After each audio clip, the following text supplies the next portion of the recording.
Assalamualaikum everyone, Megan Wine here from Wives of Jannah, and I want to encourage you to make 2017 your year of fearless vulnerability. And fearless vulnerability is something that I teach, it's something that I practice. All of my work at Wives of Jannah revolves around this idea of choosing vulnerability, not just to some degree, but fearlessly choosing vulnerability with yourself and in your relationship and between you and Allah subhanahu wa ta'ala.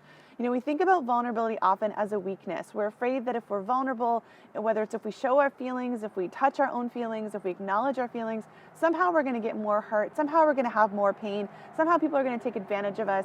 Then maybe it's your spouse, you're afraid if you really tell them what you think or what you feel, they're going to hurt you with it, they're going to use it against you. But the reality is, when we hold things in, and we keep things in, or we don't acknowledge pain that's there, or we don't acknowledge desires that are there, or we don't tap into, the potential of where we could go if we release these things, we are in pain.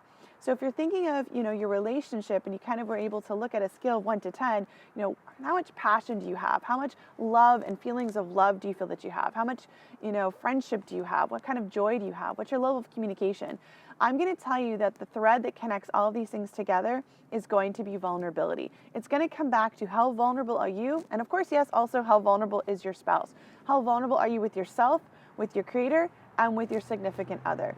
Because it starts with you first. You have to be willing as an individual to, look inside yourself. What are you feeling? What are you needing? What are you desiring? If you're not even willing to acknowledge to your own self your feelings or your fears, your insecurities or your desires, what you really want, there's no way that your spouse is going to figure it out. There's no way that your relationship's going to be able to be more fulfilling at that level because you yourself haven't looked within. Who are you really? What do you desire? What do you want more of? What do you want to create within your relationship and within your life? And then between you and Allah, when you think about the dua that you make and the things that you ask, your dua are also going to be connected to your level of vulnerability with yourself. How deep you go with yourself is how deep you're willing to go with Allah subhanahu wa ta'ala. Whatever you're willing to acknowledge, whatever, again, your fears, insecurities, your needs, your wants, your desires, your dua is going to be made up of the things that you're willing to acknowledge. And I can tell you, after working with Muslims for a lot of years, that many people, their dua are not as deep as they could be because they're afraid to acknowledge to themselves and in front of their Lord the things that they're really feeling, thinking, or wanting, or desiring. So vulnerability becomes, when you take it into your life, it becomes a thing that actually expands and opens you up to greater emotion, deeper dua, greater connection with your Lord, and also greater confidence in yourself because you're willing to say yes to the things that are inside of you. The good, the bad, and the quote unquote the ugly, right? The things that we don't even like. But the reality is you have to let those things have a space. If you're hurt, if you're upset, if you're jealous, if you're insecure, if you're not feeling good today, whatever it is, it's okay to acknowledge that. By acknowledging it, you're giving yourself the opportunity to deal with it, to make a conscious strategic decision. What do you want to do about it? What reframe do you want to make about these things? But when you try to hide it and ignore it, they come back to haunt you. And then finally, with your spouse. How can you be more vulnerable with your spouse? And vulnerable does not mean, by the way, being more open about your anger and being more critical and blaming your spouse more and telling them more about what they're doing wrong. That's the opposite of what I'm talking about, because that's actually not getting to the vulnerable truth. First things is vulnerability means to actually bring more good, to be more willing to say, I love you, to be more willing to say thank you, to be more willing to say you look good today, to be more willing to say, you know what, I just had this really beautiful memory of when we were married, or I had this thought of you from last week. It's being willing to actually expand and express more of the good things in your relationship.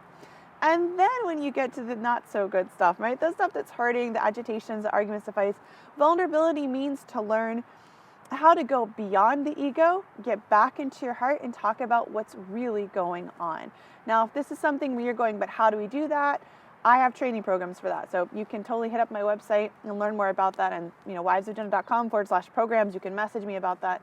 But just as an encouragement for you to consider, how much more vulnerable could you become? Just first with yourself, okay? Then with you and Allah subhanahu wa ta'ala, and then with your spouse. The more vulnerability, the greater strength you have as a person because you don't hide from you. When you look yourself in the mirror, you know exactly who you are. The more confident, the more confidence you can have, or to become a more confident person rather, because you're not hiding anything from yourself. You're fully embracing who you are. You're fully embracing what is, and you're not trying to run away or make excuses for it. Just this is who you are, and this is where you're at, and this is what you're going to do about it. And then vulnerability with your spouse, being able to say, more of the good stuff and being to open up and not being afraid that if you show too much love, you'll get taken advantage of. Or if you give too much, then, they're just gonna, some people say, oh, they're gonna get a big ego. Give, because the whole point of love is to be a person that gives, to give consistently, to give fearlessly, to not hold back whatsoever. So my 2017 challenge for all of you is to consider vulnerability in your relationship, bring more of it into your life, and see what it can do for you. Take care. Assalamu alaikum.